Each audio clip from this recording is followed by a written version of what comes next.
folks. Thanks for showing up again. We'll open up the questioning. Front row left, Dave Biddle, 24/7 Sports. Hi, Ron. I know you said after the game you weren't sure about the severity of Mayan's injury. How much can you tell us about that? Is it serious? Is it long term? So I think what we got to do is stick to the policy with the injuries. We've kind of gotten loose with that, and that's my fault. I think we got to go back to the availability report. That we we kind of built our policy last year, and so it's because once I start going down the road with one person, then it goes to somebody else, and I just think that it's the right thing to do to protect the players. That being said, on Saturday, that was a very strange thing that happened. He was over by the sideline, and when he got to the sideline, the chain screw didn't drop the chains, so his hand and his arm got caught up in the chain marker, and he got banged up, and so. I don't really have an update on him because I feel like once I give an update on one, I got to give it on somebody else. But I guess the best thing I can say is it's not serious. Running backs, how obviously winning the game is the most important thing this week. How important is it to get Chip and Dallin some game reps this week if possible? Yeah, I want to get all those guys healthy. I feel like when Mayan's been out, Trey's kind of been out, and vice versa, and so we're looking for a full group in that unit because we're going to need these guys here down the stretch in November. So, they've done some good things, but, we're going to need them all. And to your point, it'd be really nice to get, Dallin and Chip out in the field and get them some work as well. But they've been practicing well and they deserve to get on the field.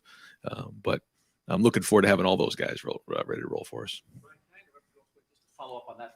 Are they supposed to drop the chains there? Was there something that didn't happen correctly with the chain gang? Yeah. Anytime, somebody goes over there, they're there to drop the chain. So, and they put mine in a tough spot there. Yeah. Coach, the first playoff ranking comes out tonight. Will you watch it? Do you think the Buckeyes should be in the top four? I will not watch it. I'll be at practice, and if I'm not at practice, we'll be watching the film, getting ready for Northwestern. Do I think we deserve to be in the top four? Absolutely. Do I think it matters all that much right now? No. What matters is beating Northwestern. Deep right, Jeremy Birmingham, Rivals.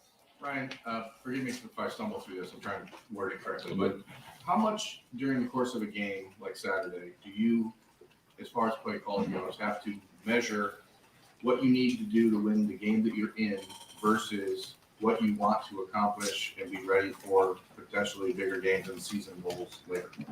Yeah, when you go to Penn State, the number one goal is to win the game. That's it, period. And very,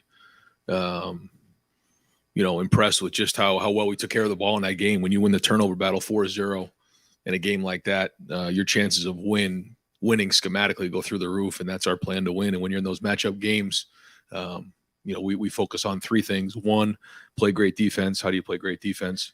You run the football and stop the run. Two, the turnover battle. And three is scoring touchdowns in a red zone. Four is special teams and winning the special teams battle. So there were some areas I thought we did a really good job of, some other ones that we got to clean up. But no, when you take care of the ball the way we did and then turned it on in the fourth quarter, I thought that was excellent. There's some things certainly we want to clean up and do better. Absolutely. And at the end of the day, it comes down to execution. And we've got to do a better job of that. And, we know that if we want to get to where we need to go in terms of our goals, then we'll have to keep building on that. But again, like you said, I think you have to measure, when you're in a game like that, the amount of risk. You can say, well, throw it every down, and then the ball gets tipped, and all it takes is a couple turnovers, and as you can see, what happens. So, when it's time to put the pedal to the metal like we did, I thought we did a great job of that, and so we just keep growing and keep building. Right, Spencer Holbrook, Letterman Row. Ryan, along those same lines, I think you guys were 100% run and pistol and under centered. How do you balance doing what you guys do and doing it well versus making sure that you're not showing too many tendencies or tip areas? Well, I think when we were in the pistol 5 times, and 4 out of those 5 were efficient runs. So we were efficient 80% of the time in pistol runs. So I think the question probably is, why don't we run the ball more in the pistol? Third row, right. Cameron T. Robinson, the Athletic. Off that, it looked like you guys ran the ball pretty well in the second half, even taking away Trayvon's big run, when Mitch had to get burned again, you guys were a little bit more successful then. Was it something that changed in that second half compared to that first half? I think we got into the rhythm of the game. I think anytime you're in a game like that, there's a feeling of you want to wear the opponent down, and I think we got that going, and I think we got some tempo going, and I think you felt that a little bit in that game, you know. And I kind of felt that the week before too in the Iowa game. You know, it was those. Listen, these are good Big Ten defenses that make you work and challenge and stop the run, and you know, we're not all of a sudden just going to go pass happy. We're not doing that. You know, we're going to be balanced, and when it's time to go, we go. But you know, when you're playing with a good defense too, it's a different feel as well. You know, you're in these matchup games, and no, I felt like, you know, in the fourth quarter there, if it kept going, we could have kept going too. You know, it would have been that way. And when you look at the games against Penn State over the years, it's kind of played out that way. You know, where we really, you know, won the game in the fourth quarter. So that was the recipe. That was what we talked about going into the game. We had an idea it would be just like that, and that's the way it turned out. Right. It seems from the outside like your team has done a good job of taking that win the moment mentality and not taking anything for granted. So I know that what the answer is to this really, the next 3 weeks are not the toughest games on your schedule, and you know what's at the fourth week there. Mm-hmm. You have other distractions with playoff and all that stuff coming out now. Like, do you change at all? Are you going to discuss 1 week at a time more? How do you manage this stretch when you know it's not as significant necessarily as November 26th? Yeah, well, I think the first thing is that we've always said it's about us. So why does that change this week? It doesn't matter. Last week going into Penn State, it was about us. It was about our preparation. I think that's the first thing. So if that's the case, then let's just focus on us and getting better. I think the second thing is, you know, you have to continue to do what you're doing and get better every week. If you don't, not only do you show weakness, but you set yourself up for problems down the road. And I think that when you know, you have a problem or you lose a game, maybe it's something you did that week, but maybe it's something you did the weeks leading up to it. So for us, you know, our goals are still our goals. And if we don't maximize every single minute of the day this week, then it doesn't matter. And I mean, listen, you know, it's a Big Ten matchup. It's on the road. You know, Fitz does an unbelievable job. I know maybe they don't have the record that they want to, but we got to go play football, and you know, we want to play at a high level. That's the goal here. So it, again, really shouldn't matter who we're playing against, and the competitive stamina is exactly what we talked about at the beginning of the season, and we'll continue to reiterate that this week. You say that it's about us. How do you evaluate a Tuesday to tell you that no matter who you play on Saturday, that's showing? I think it starts with energy. I think it starts with, you know, how guys are running. I think how guys are hitting the pad level, the juice in practice, and then I think it's the execution. I mean, if you look at the energy and you look at the execution, you know, at the end of the day, you can kind of check that box. I thought we had good practice last week, and that that can't change this week. It doesn't matter. The focus has to be on us. So we'll look at those two things. Ryan, why didn't you run the ball out of the pistol more?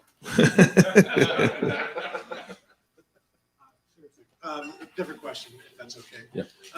Did you look and see any consistent reason for the delay of games? Yeah, the crowd noise certainly was an issue. In the red area, we were trying to check a couple plays, and because of all the communication issues right there, we could have done it a lot faster. One of them early in the game, I checked the play, and I shouldn't have done that early. It was loud, it was crazy, so that's on me. On the false starts down there, which seemed to be more of the issue than it was the delay game. What was happening was, you know, we were tapping the center once we were ready, and then Luke would give the indicator, and then we'd snap the ball. Well, on both of those plays, the nose guard jumped off sides. Well, Cade Stover's looking down at the ball to see when he's going to, you know, go block the linebacker who's blitzing off the edge in a zero pressure. So he's looking in at the ball, but he's got to go block this guy coming off the edge in a zero pressure in this type of environment. And both times when that guy jumped into the neutral zone, he jumped. Well, quite honestly, I thought that that's a penalty on the defense, but the rule says that only the guys that are directly across from the guy who jumped in the neutral zone have protection. So if they move, then it's offsides. They're in the neutral zone. But if it's somebody that's not lined up adjacent to that guy, it's a false start on the offense. So you can see how that's difficult on Cade. And I do not blame Cade. That's kind of a unique situation, especially when he's off the ball, because we put him in the hip position there. So he's trying to look around, I think Paris or Dewan looking in at the ball in that environment, trying to block this guy over here. And then the guy jumps and he flinches just a little bit. And that's what happened there. So these are the type of things that when you're on the road happen. People say, well, it's a tough environment to play. That's just one example of things that come up. And that's what happened. Ryan, 2 weeks now, you've had the same sort of cornerback rotation with Cam out. How have you felt like that's maybe taken a step forward? Obviously, Iowa didn't throw the ball a ton. Penn State much more. How have you liked what you've gotten there from the corner? Yeah, I thought Penn State, played well at receiver, and they made some good plays. But I thought we were there again, and I thought that the corner play was better. Certainly some things that we want to get better at, but looking forward to getting Cam back. But at the same time, good to see Jordan Hancock get back in there. Good to see JK getting more reps under his belt. Good to see Denzel getting into a little bit of a rhythm. There's certain things that we got to get better at, but they're starting to play more and more. And that was really the first full game we've played on defense. Even the Notre Dame game, I think, was under 50 plays. So great to see all those guys get a bunch of reps. And the more they play, the better they're going to be. Just passing yards and receiving yards that you guys look at when you're evaluating how each guy played. It's beyond the stats. Yeah. Everybody has a different grading system on how they grade their players, but we also don't want to give up yards. So yeah, that's something we look at too. We're proud in what we do, but yeah, if you're there and a guy makes an amazing catch, you get a minus. If you're there and you get beat by 2 steps and a guy drops it, you still get a minus. So you have to make the play. And so I think if that's what you mean, like in terms of yards or what's going on in the game, yeah, we still grade it according to what we see. Right next door, Andy Andrews, Buckeye Sports Bulletin. Yes, Ryan. It seems like some of the more outside hitting runs were a bit more efficient at the start of the year. Travion's big run came on a run that hit right up the middle on Saturday. Is it something that defenses are doing different, or a difference in execution? What's made that difference? I think when you look at each of them, they're a little bit different. Each style of team that we play has a different style up front. There were certainly some runs that we could have blocked better. There were some runs that were blocked very well.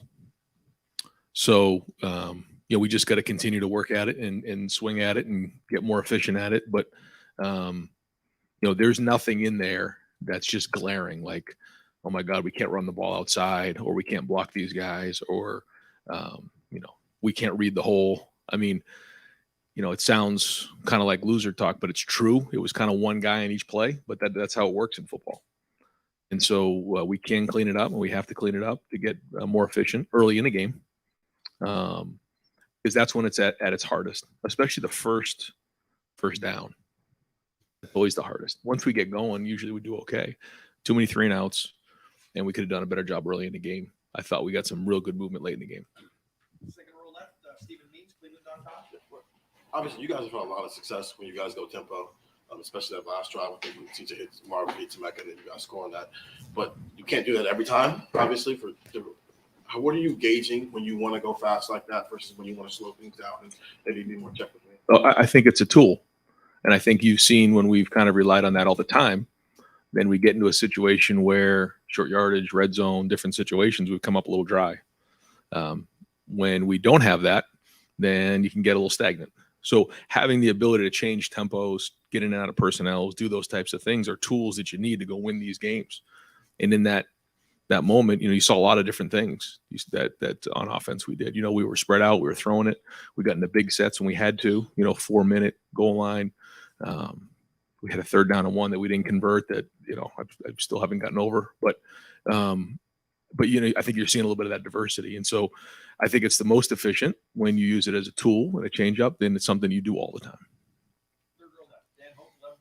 Ryan, Tyleek Williams played, bigger role on Saturday. He made some big plays. Is there something you saw from him maybe in the week leading up to that trusted you guys to play him in a bigger role? Yeah, well, we played 80 plays on defense. So anytime you play that many, we're going to rotate anyway. So he's going to get reps. But I thought he's been practicing better. You've heard that come out of the defensive room. You've heard it from Larry now that he's been practicing better. And then the fourth down play that he had was excellent. The sack that he had was excellent. I think that Larry did a nice job in that game of rotating those guys, especially when they were playing with a little bit of tempo, play 4 and 5, wholesale change, 4 fresh bodies, sack. I mean, I think that makes a huge difference when you can do that. And Tyleek is very talented, but I think he's really learning the game more and more every week.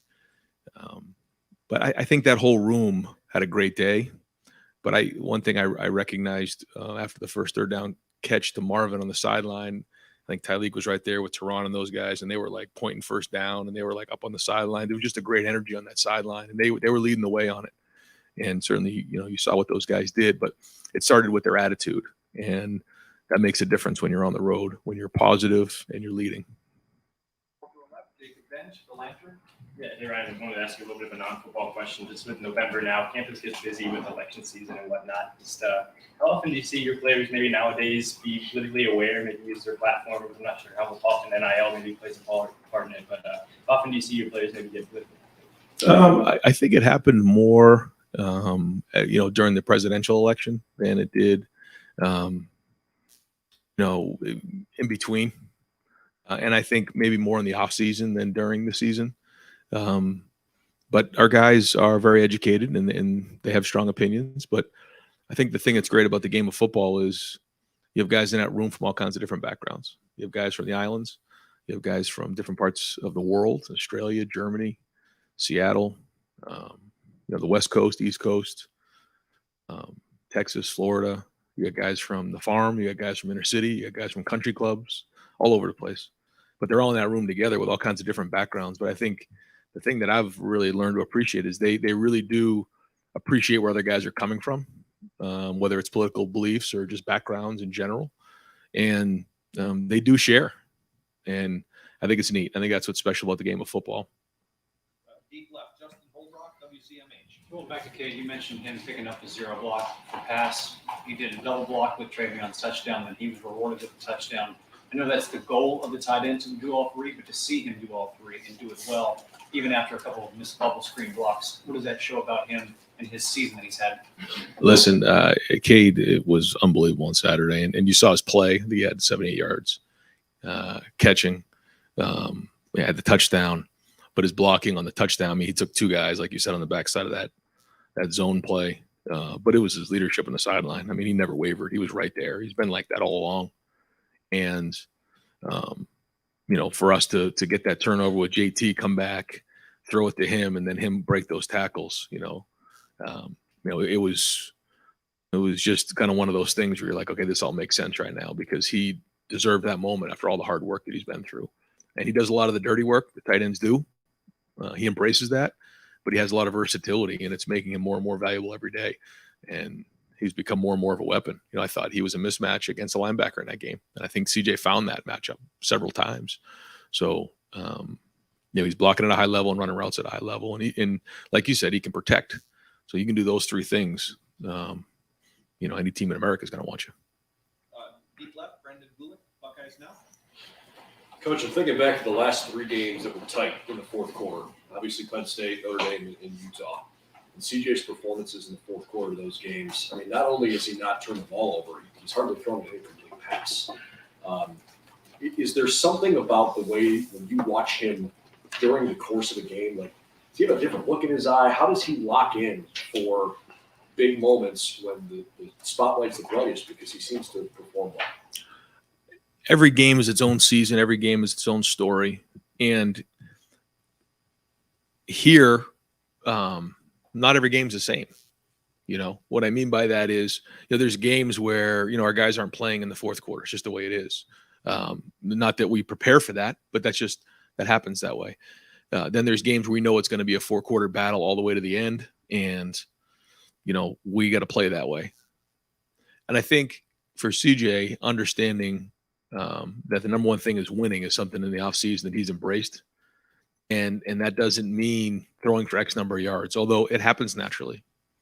He ended up throwing for 350 something yards. What was he, 26 of 33, and played unbelievable in the fourth quarter. But I mean, he took care of the football. And that's something that, in some of these games, it's like, how important is taking care of the football? It is huge. And he did that. But in the fourth quarter of those games, when it was time to put the pedal to the metal and go get it, he went and got it. And that's winning football. And I think you have to play your best football in the fourth quarter. And that's what you're mentioning right there. Far left, Nathan Barrett, Cleveland.com. And Chip was first repping just a little bit at running back in the preseason. I think he used the term emergency to describe his role as a potential running back then. Obviously, he's been in that room now for a couple weeks. So where is he now in relation to if you needed a second running back?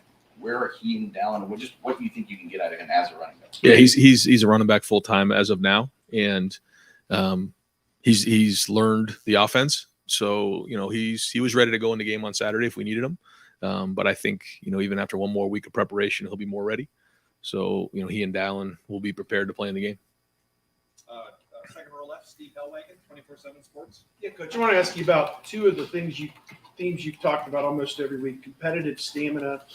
That game decided well after 3 hours had been played already. In the last 30 minutes that you're out there, and then complimentary football, getting those turnovers and punching them in.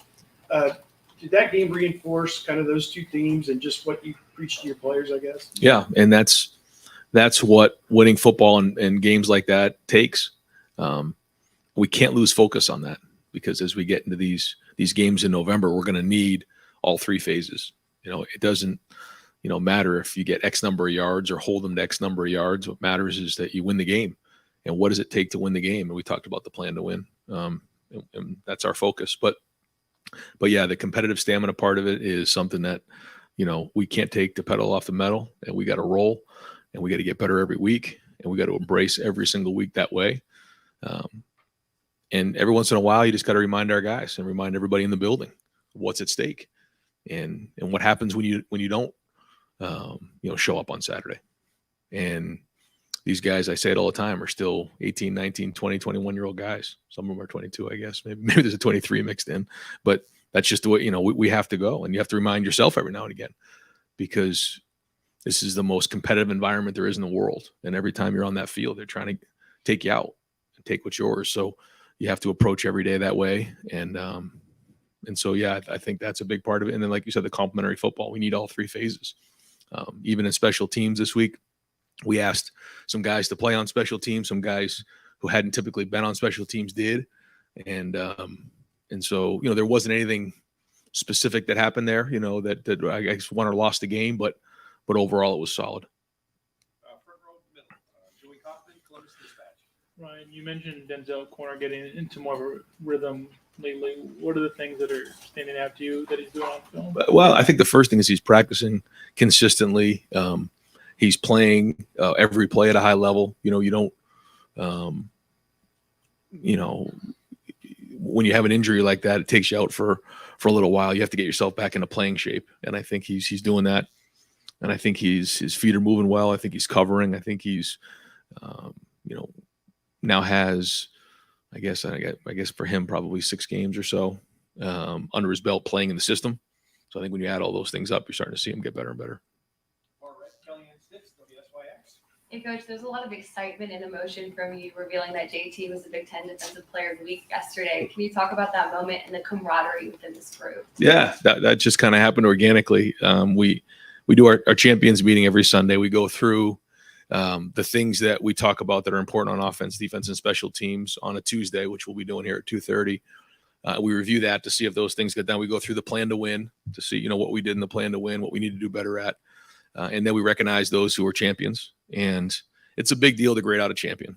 It's a huge deal. There's so much that goes in to getting on that field and grading over 80% to be a champion. And so when we call out each guy, everybody in that room is clapping. And if they're not, it's a big deal. So there's a lot of energy in the room. But when it got to JT as player of the game on defense, that was the longest list I think we would ever had. So I took a deep breath, and then the guys really like it when there's a list of things that they've done in that game.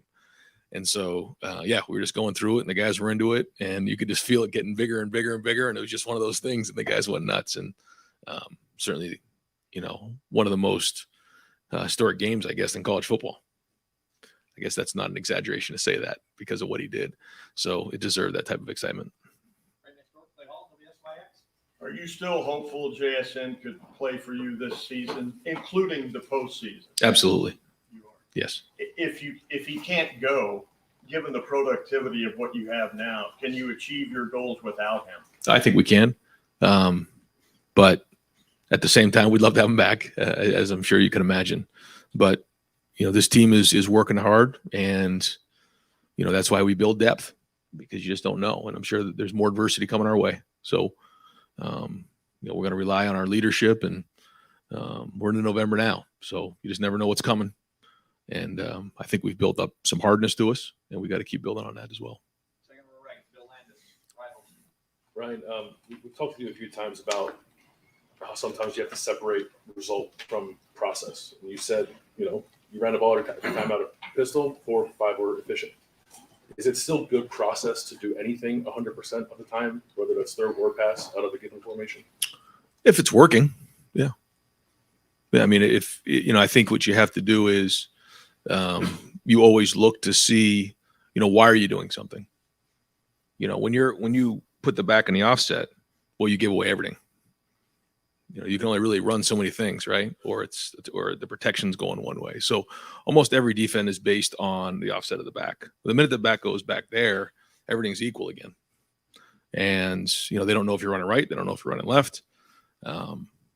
Now they can play a little more downhill, but then, as you can see in the Iowa game, we lined up back there. We got a huge touchdown play because he was back there, and they thought it was a run. But now if you're looking at the numbers and you say, well, every time you're in a certain formation, you're not getting anything out of it. Yeah, move on. I think Trey does like being back a little deeper. I think that gives us something, and it forces defenses to play more honest. The runs hit a little harder downhill. So we take all those types of things into consideration. I don't think the concern about that maybe the fan base has is why do you get in the pistol? I think it makes sense, everything you just explained. I think it's more, why don't you, there was no play action pass at a pistol. I know, but if you're 4 out of 5 efficient, then what's the problem? Well, you were, I think half of your plays under center were negative or 0 runs. No, one of them was. From under center? Oh, no, the one from under center was very well blocked, and it was a really clean play. So that's not the reason why, is because we line up in the pistol that teams are ganging up on one way or the other. So I don't quite understand any of that. So the inefficiencies running the ball the last 2 weeks, how much of that you wouldn't attribute any of that to perhaps tipping your hand by formation? No, not at all. Okay. Right next door, Doug Maurice, Cleveland.com. Ryan, when you're going on the road to a stadium where there is a shared tunnel, do you have? You got to go now. I'm going to go down a bad road here. Do you have a few more weeks. Any concerns about that going in, and do you have any preparation to try to avoid any potential problems in the tunnel? Yeah, I'm not going to go down that road. I'm not going to comment on that. Is that something you think about? Yeah. We try to plan ahead to make sure there's no issues. Yeah. Here, separate tunnels. Do you like this setup at Ohio Stadium? But you guys do sometimes, right? You got the cross on the field to the opposite tunnel. Do you have ever concerns or preparations for, hey, let's make sure there's not anything in the crossover of the two teams? Yeah, we try to do the best we can to make sure there's no problems. Yeah. Is that?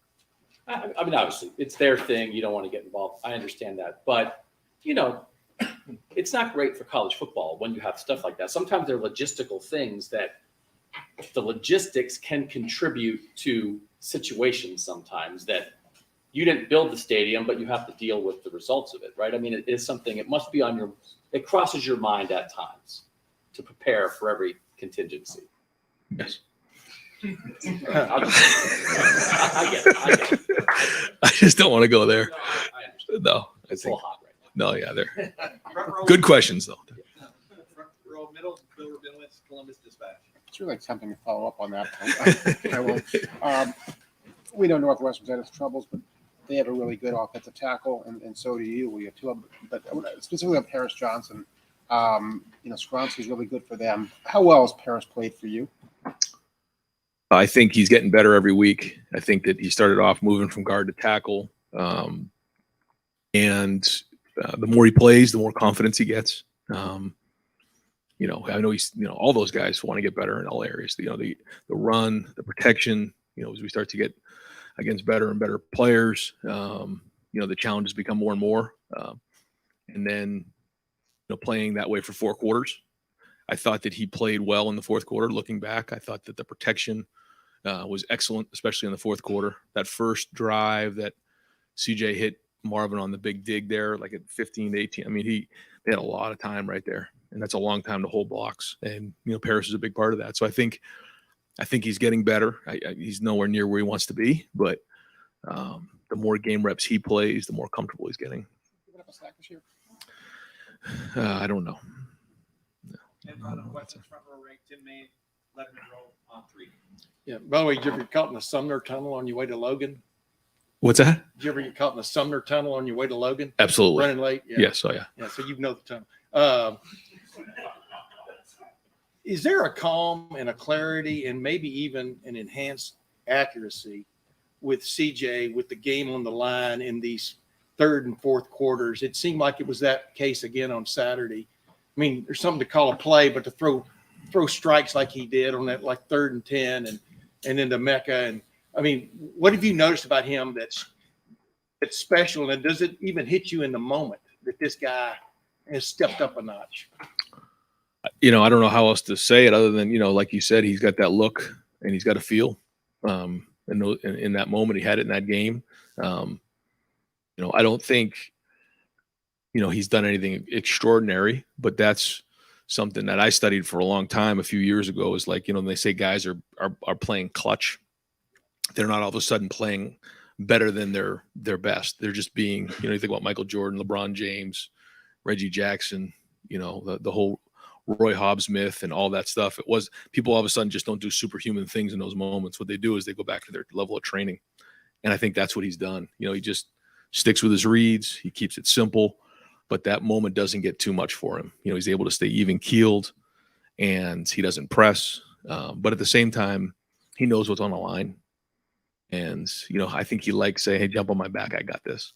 And you feel that, it's like in those moments, you just get out of the way and let him go play. It's like the second round has started now. Let me ask one quickie.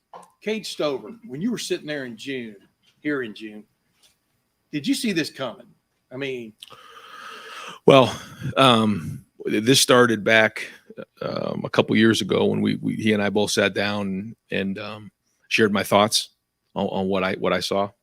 I don't know if he believed it or didn't believe it, but then he jumped in with 2 feet, and we knew it was going to be a couple-year investment. It's the same thing that G. Scott's going through right now.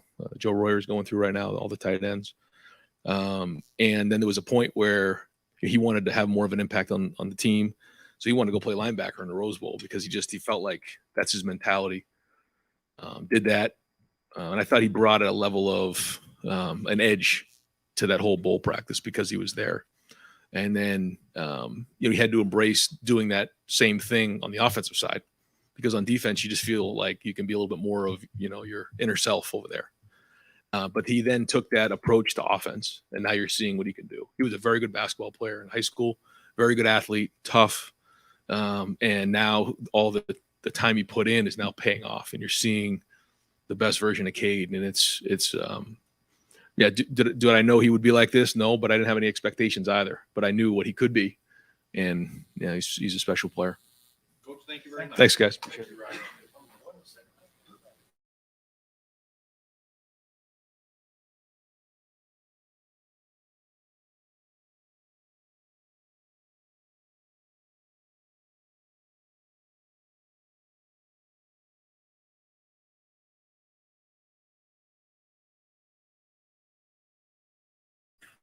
Got about 15 minutes here. Second row left, Stephen Means, Cleveland.com.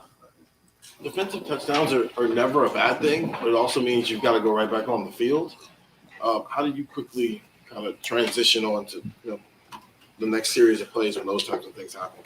You've always had this. Yeah, I mean, get the ball back to offense. You can feel it. I mean, I know when I'm calling plays or communicating downstairs, you feel like that rush and then a dropout, and it's just like I always talk about. It's just habits, they have to remember that defense is right now proposition. You got to go out and stop them. It doesn't matter what happened the play before, but it is something that, you have all your coaches kind of in their ear trying to get them to re-energize. And I think it's just human nature that it's hard to do.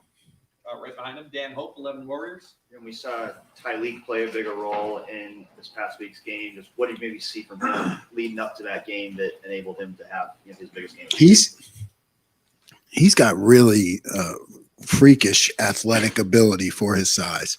So with Tyleek, it's been just about developing consistency in practice, so that he earns those reps and those opportunities. He's been doing that more and more in practice, and I always knew he had the ability. Second row right, Phil Landis, Rivals.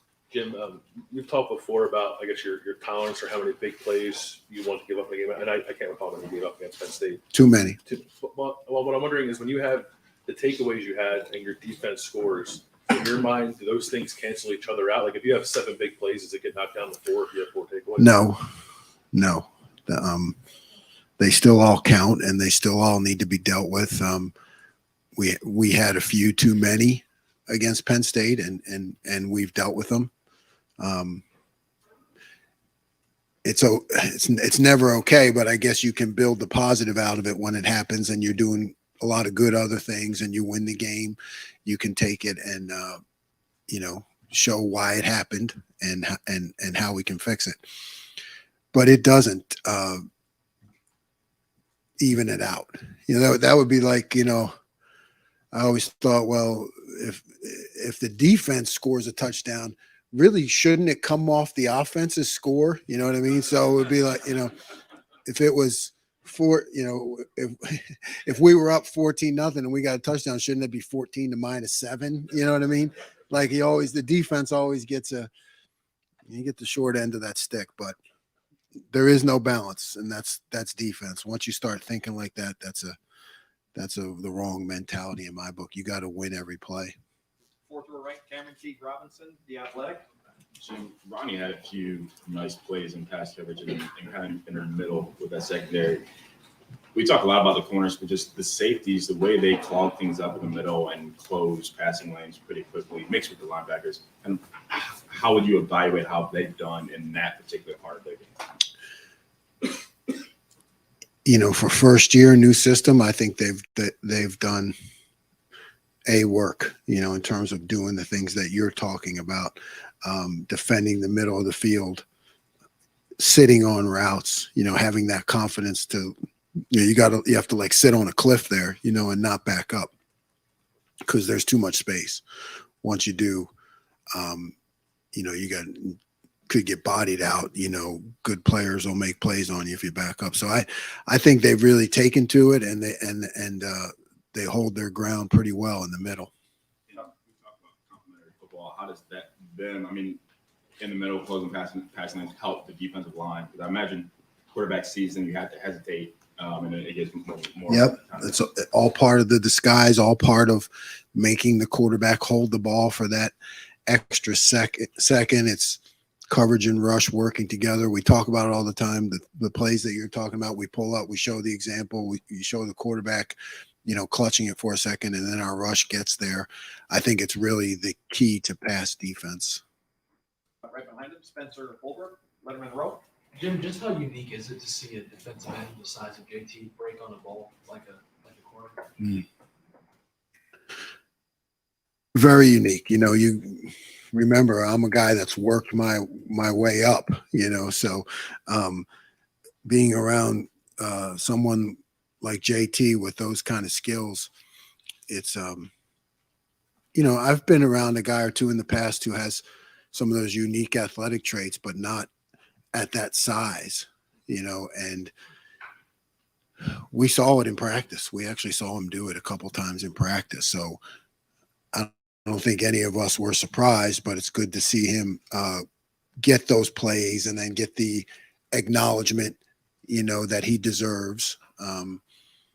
It's not easy. He's a guy who's a big time prospect, and then, a lot of pressure from all different areas that he should have this, he should have that, this many sacks. And he's been able to keep his head on straight, and his family's been great and supportive, and we've been supportive. So because we knew it was there, it's just a matter of time. So it's good to see him get that recognition.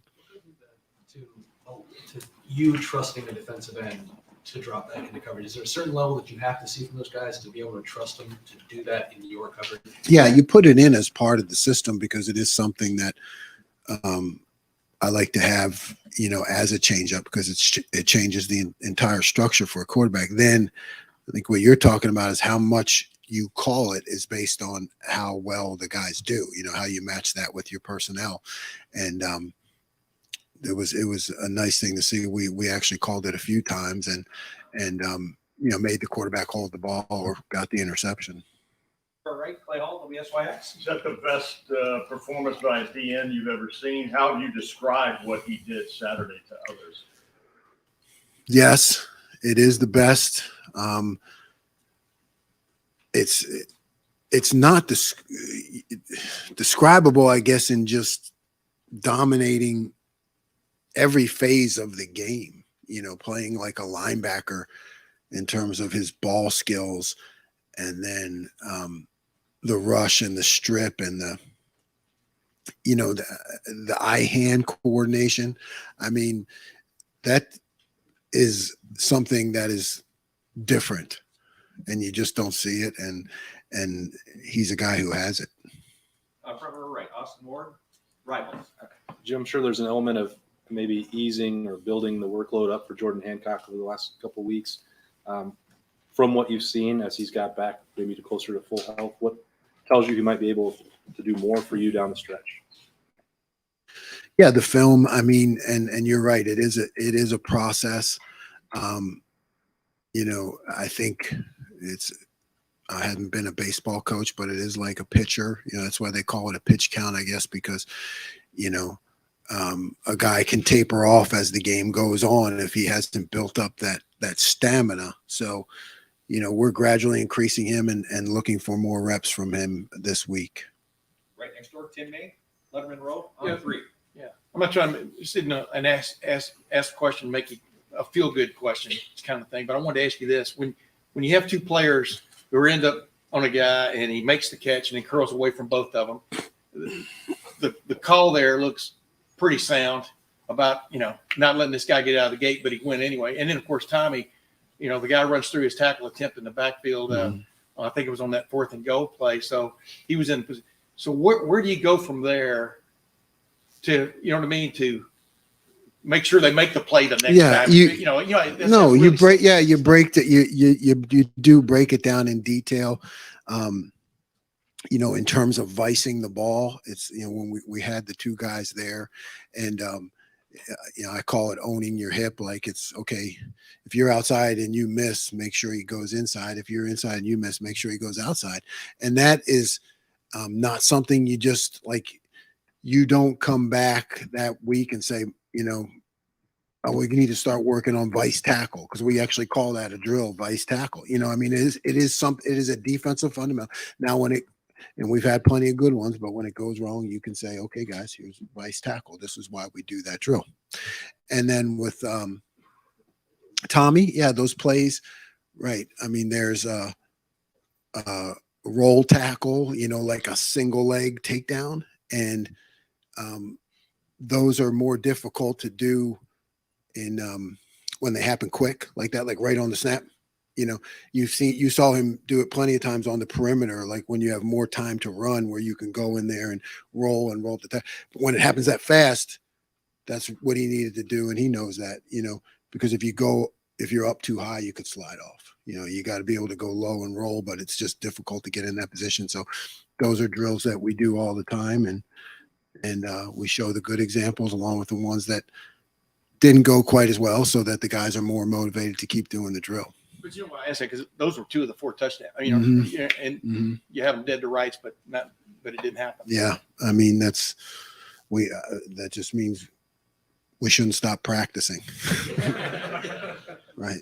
Right next door, Joey Kaufman, Columbus Dispatch.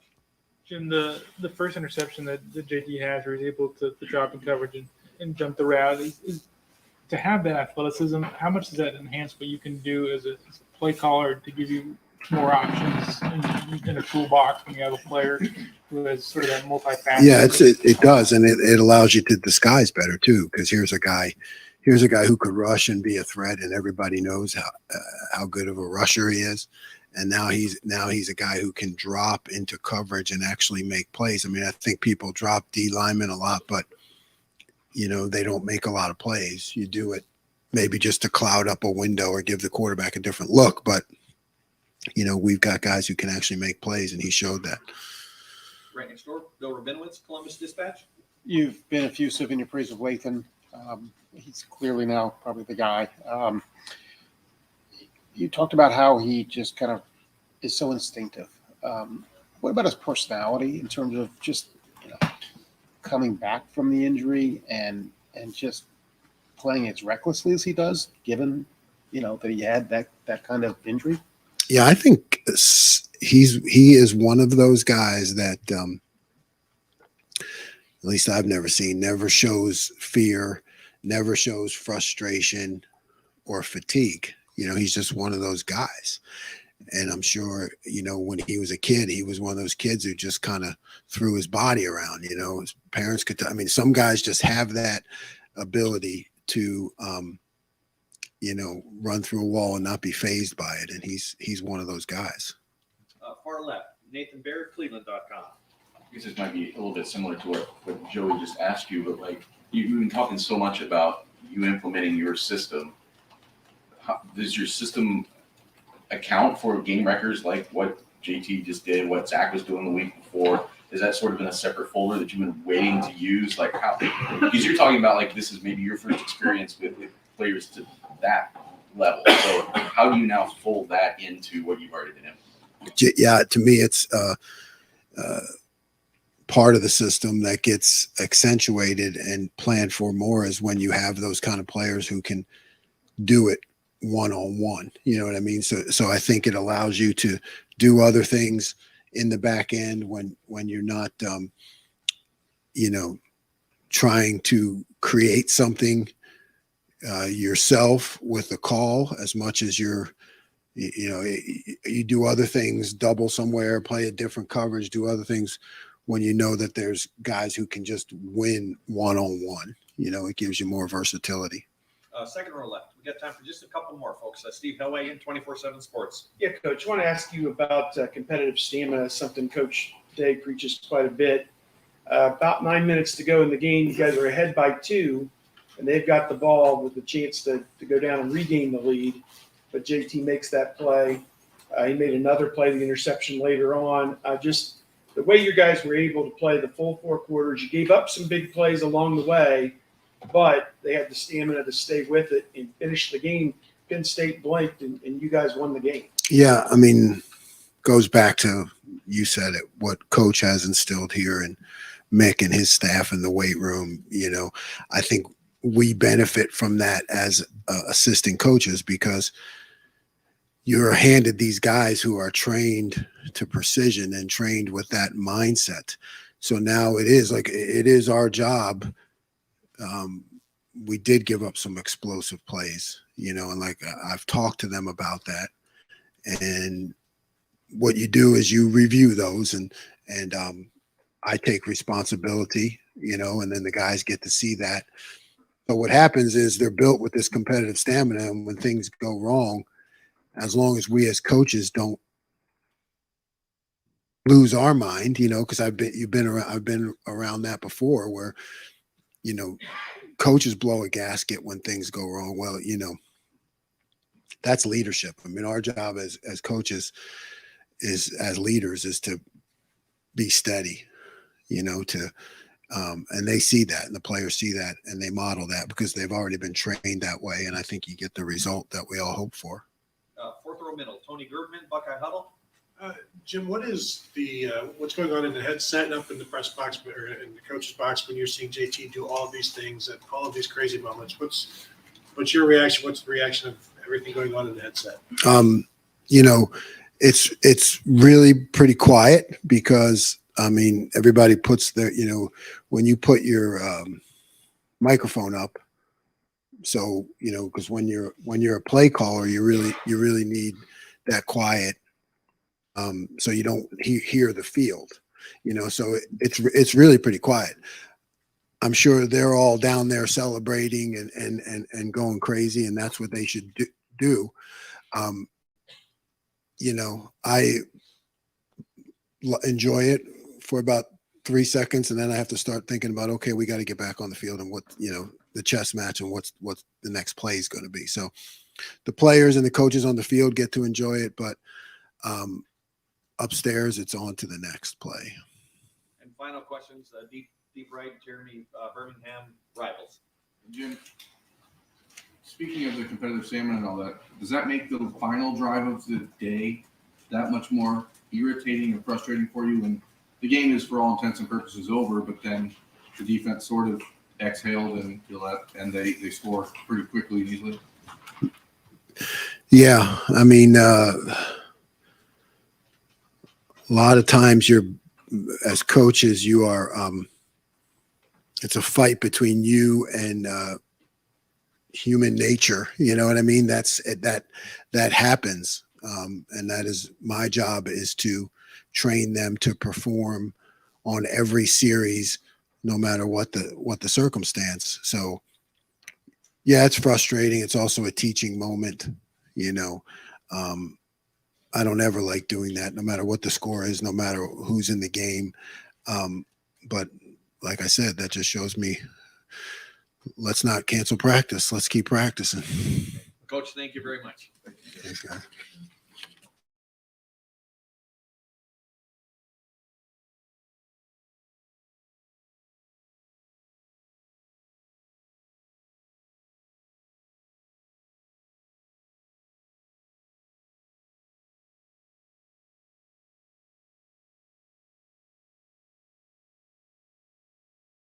Line here for about 15 minutes. Thanks, Coach. Front row left, Dave Biddle, 24/7 Sports. Dave? True freshman wide receivers, just how are they coming along? If one or two of those guys needed to step up in a big game, how confident are you in this? They're doing well. You know, I think that, I think as of late, they're gaining more and more momentum. They need to step up. Yeah, I think their continual growth. I think the biggest thing with those guys is just really seeing the guys around them that they're surrounded by and continue to buy in and continue to improve. That's definitely happening. I think a couple guys are really starting to kind of come out of that group, in my opinion. So that being said, there's a lot of football left, and what they do over the next 2 months will be critical for them going into next spring. And I have a pretty good feel about where they're at and where they're going. I think they're starting to, sharpen their teeth a little bit on special teams, and that's been important. Always has been here. So for them to continue to do that, I think that'll be a good starting point for them. Brian, you always knew there was going to be a development process with Julian, and then it hit a bunch of setbacks along the way. How close is he to what you think he can become, and how far has he already come? Yeah, Julian has done a great job, as you guys have seen. So, I think that he's got to continue to progress. I think, one thing he'd probably say is he's gotten so much better, but the difference between getting better in the practice field and then taking that to the game and applying it to the game, and then the amount of reps you get on game day, just that body of work builds. And so, once you get to a point where you can do it, then the conversation becomes how often. And I think that he's continuing to grow in that facet. I think he's doing a phenomenal job. You guys all see it. But the more and more opportunities he gets, the more and more plays he makes, the more momentum he's going to continue to build. And he's only scratching the surface. What he's capable of, I'm not even sure I know what he's capable of, because he's so athletic. He works so hard. And there's really not much he can't do. He's got to continue to stay healthy. He's doing a great job with that. But I think the sky's the limit for him. Thank you, Jerry. You don't coach this guy on a day-to-day basis, but you help coordinate the plays, design the the passing scheme, et cetera. How much of a surprise or just whatever you want to call it of Cade Stover's rise this year from in June when you're thinking about, can this guy even be that, game breaker kind of tight end to what we saw on Saturday, for example, another great example, him catching the ball. And yeah, I'm glad you pointed that out. I think Cade's doing a phenomenal job. I mean, where he was last spring to where he is now, that whole tight end room, frankly, is taking a huge step, not just Cade. So, but what he's brought to our offense, has been so critical. I'm not so sure. Again, not that the whole room's taking a step, but Cade's been a huge part of that, and we probably wouldn't be where we are right now if it wasn't for Cade and how much he's grown, and a lot of credit to that, that room and Coach Wilson. And so, he's developed into a great player. I think he'll tell you he's still got a long ways to go, but some big plays on Saturday. He's made big plays all year, and he's got to continue to, ascend if we want to get to where we want to get to. Yeah, Brian, how much attention have you been able to pay to Sam Wiggles, a big season for Ohio, and how proud are you of a guy like that who obviously you've helped so much? Yeah, Wiggy's killing it, and I don't know if he's still tied for the MAC touchdowns. I think he was, but I wouldn't say we're too shocked here. I mean, we gave him raving reviews when he was trying to figure out his next steps and what we could get done here, and unfortunately, it didn't work out here. But we always knew what he was and what he was capable of. And, I'm just glad he's having a blast. Obviously, we talk probably, every couple of weeks or so. But social media gives you that platform where you feel like you talk like every day. But, no, he's killing it. We all love Sammy. We all follow each other. His family's great. So can't be more happy for him. Game and repertoire, while you had him here on campus. What stood out? I mean, probably, I can give you all the normal responses if you want, but, lunch pail guy, deceptively fast, no, I think that he was a good route runner. He really was very consistent, always did his job. And that's the thing. What's amazing about football is, it's a team sport. And when you say that, you don't always need extraordinary, ability to be a huge part of an offense. And I think those that are the most consistent and those that, just do their job consistently over time with great efficiency, end up being great players. And I think, Sam embodied that. And, when he left, we definitely felt his loss, but we root for him from afar for sure. Yeah, Coach. I want to ask, you guys had 60 plays on offense this past week, and it looks like more times than not, you're going with your lead three quite a bit. And I know Xavier got in there for a few extra plays, maybe it seemed like the maybe normally plays. How important is it to develop a fourth and fifth guy if take into account you don't know if you're ever going to have Jackson or when that may happen? Just is there too much of the top three guys? Is that a diminishing return? Maybe those guys have too big of a load. I would say that the development happens more during the week than it does on Saturdays, in my opinion. But that being said, I think it's really important to have, multiple guys being available. And I think that we have that. And I think that, for Jaden Ballard to step in, for Xavier Johnson to step in when roles are needed, it's really critical. Just as it's important for, Cade Stover and G. Scott in the tight end room to step in, in the slot or inside as well. So we do a lot of things throughout the week, not necessarily maybe on Saturdays, but I'd say the ammunition and what we have, availability to us is being built throughout the week. You have to go to 4 and 5.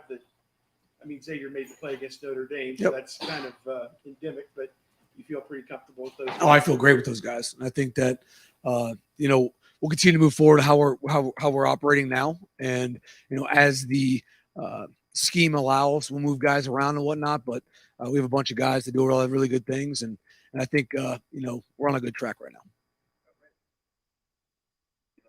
You lost 2 first-rounders last year, and then Jackson came in as the best receiver in the country, and you've had it for 60 snaps. And Marvin and Emeka have made that look kind of irrelevant that you lost that much production. I know you're not going to sit here and praise him because that's not the type of guy, but what have you liked and what have you not liked about the way those two have stepped up into these roles and emerged the way they have. I think it's a lot to like. I would say that, they hold themselves to a standard that's higher than we probably try to hold them to. And for them, they would probably tell you that they expected nothing different. And a lot of the reasons why they're where they're at is because probably that expectation. And I think it's not an unrealistic expectation. It's an earned expectation. I think they've proven to themselves over time through practice, to their peers, that the way they're playing now reflects how they practice and how they work, along with Julian. So, I'd say that, there's a lot of credit to the room and the guys that choose the room and the guys that develop and push each other, and the success they're having is, carrying the torch that Chris and Garrett then carried from the guys before them. So, not to shrug it off or not highlight it, but that's kind of the expectation and standard they've developed, and they're just trying to carry the torch.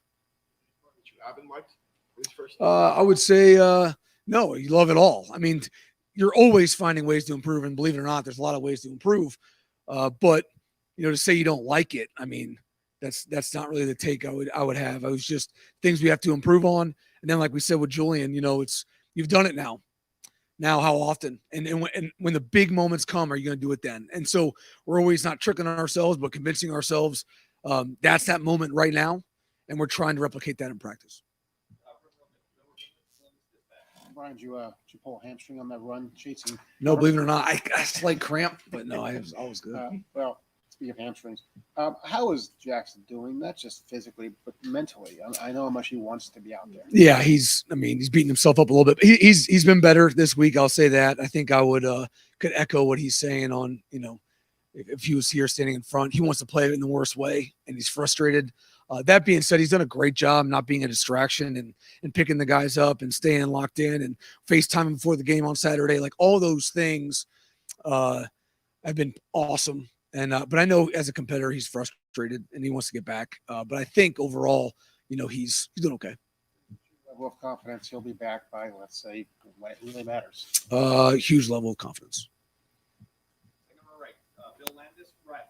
Brian, on a couple of the conversions that Marvin had on those slants, it looked like he and CJ kind of adjusted the route depending on the leverage of the corner. How much work goes into a quarterback and receiver being able to trust each other on those kind of plays, especially, you're trying to convert 4th and 7 or you're trying to convert 3rd and 10 in the fourth quarter. Like, those are big moments. I think trust is just the body of work. It's not necessarily, this particular route. I mean, they spend a lot of time doing things, but I guess, my point of view would just be the overall trust. And then to be able to communicate that on the sideline, lock eyes, understand you're good. Yeah, I'm good. Then you execute. And I think that they've done a great job with that. I mean, they're pros, and sometimes that's just things you can teach it, but that's just earned and not only earned from themselves but us. I mean, it's just everything. There's so much that goes into that. But that being said, those are some great plays by two great players, and having that is probably important to getting to where we want to get to. Fifth row right, Spencer Holbrook. Letterman row. Letterman row. There you go. Brian, you played in the NFL for a long time. You played it here with the guy who played for the Colts in the NFL. When you watch Marv work the way he does in this building, do you see that level of work ethic and approach that it takes to get to that level? Because it seems like to us, we keep asking about his work ethic, and it seems very professional, but you were the one who actually did it. Do you see that? Yeah, I mean, just call it what it is. It's beyond professional. I mean, there's a lot of professionals that never worked like him. And frankly, there's a lot of guys in our room that works better than pros do. I mean, that's just is what it is. But, I think that the goal isn't always just getting there. It's staying there and playing for a long time, and everything these guys embody are giving themselves the best chance. And that's what it comes down to. I mean, there's levels to goals. And I think our guys across the board have different levels to goals than we even talk about. I mean, the NFL, is awesome and all, but they're first focused on their team. They're first focused on making the play when it shows up. Then then maybe it's the NFL, and then it's lasting in the NFL for a long time. So the pro comparison is good, but these guys have overachieved that from a work ethic standpoint. So that's in my mind nominal. Chris, for young guys to watch for a long time. Now you go to Marv for these young guys to watch. I know that you put in the work to help these guys get better, but to have a guy like Chris and then transition immediately to a guy like Marvin for the younger players to watch work, how advantageous is that for you? Yeah, it's huge. I mean, for a coach to just be able to, to point to his peer and it's one thing to talk about things sometimes, whether it be, technically or, culturally, but to be able to directly show it in person is nothing like anything else. So, like I said, whether it's running a route or whether it's how you handle your business, there's lots of examples, great examples throughout this building, and we're blessed with that. I think that probably the skill for a coach is just identifying that and then correctly communicating that to the other individual. But it's all through this building. Deep right, Jeremy Birmingham, Rivals. Brian, I know you recruit to the culture of that room, and that's obviously part of what you look for on the trail. But in your time here, what is a normal amount of time for a player to get it? And does that just vary by the person, or is there generally something that happens where you see someone say, "Okay, now I understand"? Definitely by the person, but and it's not just here. I would say it's probably everywhere. I think that the expectations have continually been sped up. How would Terry McLaurin have fit into that expectation this day and age? I don't even know. Or Paris Campbell, or guys that are very vastly successful now, but maybe weren't by some standards, especially in this room right now, of where they're supposed to be by their end of their freshman year. Or like, oh, we're not seeing the freshmen playing. Is that like what? I literally see you guys write that. So that's mind blowing to me. So I would say it's definitely by person. Like we talk all the time, right? There's goals and there's paths, and everyone shares goals and probably never shares paths. So Curtis Samuel's path is not Terry McLaurin's, but they were roommates. But I think that, it is indicative of the individual. I think, Ian Ballard's doing a great job, but on his own path, then maybe a Mech and Marv that were in the same class. JB is doing a great job. And so is Marvin Mech, but just different. And not right, not wrong. But I think to answer your question more decisively, probably, you see that you turn the corner probably into their second year, more consistently towards the end of their freshman year. You kind of see it, whether it shows up on Saturday or not. You don't know. But I would say into the second year, your second spring, you kind of see some plays being made and things happening, and you're like, okay, we have a good future here. Vocal leaders, because that room traditionally in the last handful of years with guys like Chris and now Marvin and Mecca and Julian are not really generally vocal as far as we see on the. So that's actually the opposite. Chris was not vocal. Good show of example for sure. I mean, but Julian's been very vocal and he's killing it. And I think Mech's grown in that department. Definitely not Marvin's cup of tea, but but they all do it in their own way. And I think, again, there's examples everywhere, and it's just up to the coaches and the peers and to see the examples and, again, communicate them effectively to who needs it. And because we're surrounded by it all over this building. Cameron T. Robinson, The Athletic. Brian, obviously with Jackson out, that kind of amplifies the importance of you guys getting Julian back healthy. How have you seen him grow since he got back in that Toledo game? Yeah, I think, it's a combination of continual confidence, reaffirming what he knows he's capable of. I mean, everyone always thinks as an athlete, you're capable of something until you're able to do it. And when those mesh, that's when you kind of see the trajectory kind of start to take off. So that's helped him. I think being able to just operate healthy. I mean, that's, I'm sure you guys play some golf, go out there and swing a club when your back's sore, these guys out here playing football, against some of the best players in the country. And we expect them, to feel great and play great, but, things hurt. So, he's doing a great job with that, making huge plays, maximizing opportunities. I don't know if anyone's done it better, and so, yeah, I mean, I think the future is bright, and we everyone in this room kind of sees that, and he's been a huge part of what we've done so far this year. And final question, front row, right, Joey Kaufman, Columbus Dispatch. Brian, the receivers here, none of them really dropped very many passes, and I'm sure that's very fundamental for a receiver. But I think the stats show that maybe they've dropped 5 all year, which is again really low. what are the factors that go into that? How much is that emphasized? How much is that taught? Is that just innate ability? Just curious what kind of leads to that. I think it's a lot of credits to the way we practice, and not just as receivers, but as a team. We have such a heightened importance on each snap. It best reflects a game, and I think that it's not always the ability on Saturday to make plays. It's just being able to train in that environment, so that when you're in there on Saturday, it feels the same as practice, right? I mean, that's the age-old trick, making every rep so important that if I can convince myself like this is the rep that wins the game, how would my approach be to that rep? Well, if you have that approach in the game, good outcome, right? So it's just that constant mental, exercise. I think we do a good job of it. I think the coaches do a good job of it. I think the players do a great job of it. So when they're getting reps in practice, there really are game reps. And we say that a lot. There's mental reps, there's physical, there's game reps. I think we do a really good job of doing that. And plus, I mean, as receivers, they've done a great job, spending extra time. I mean, you guys would be shocked on who was probably, no, you wouldn't be shocked, but like, hey, where's the light key after the game at Penn State? Because we had a drop. He's out here catching balls for 2 hours. Like, those are the kind of things these guys are doing that you guys don't see. That just speaks to how they operate and the level they hold themselves to. Yeah, the lights have to get turned on with a key, or you can't see in the indoor. So, Hey, Brent, guys, I'm getting texts. I'm sitting by my fire pit. Like, hey, where's the key at? I'm like, what do you mean the key at? Go home. And they're, so they're catching jugs. Right, can I ask you one quickie? You've been around a lot of quarterbacks in your playing career, and even at Ohio State since you've been back and stuff. CJ, is he? I don't know. Where would you? I'm not going to rate these guys, but describe his calmness or whatever you want to call it when the games have been on the line in these second halves of games. Yep. Utah, Notre Dame.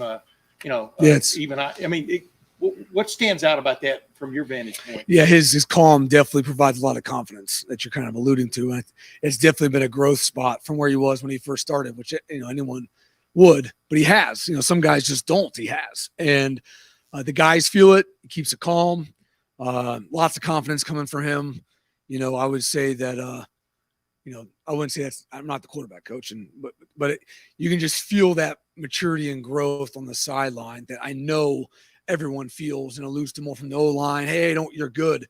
And to the receivers, I mean, that's been pretty critical and very palpable when you're on the sideline as a coach and as a player. So what you're hitting on is definitely pretty special from CJ's growth. Yeah. Oh yeah. I mean, that's what it finally comes down to, right? Yep. I mean, yeah. I mean, when your number is called, you make the play and keeps making the play. So it's good. Coach, thank you very much. Thanks, guys.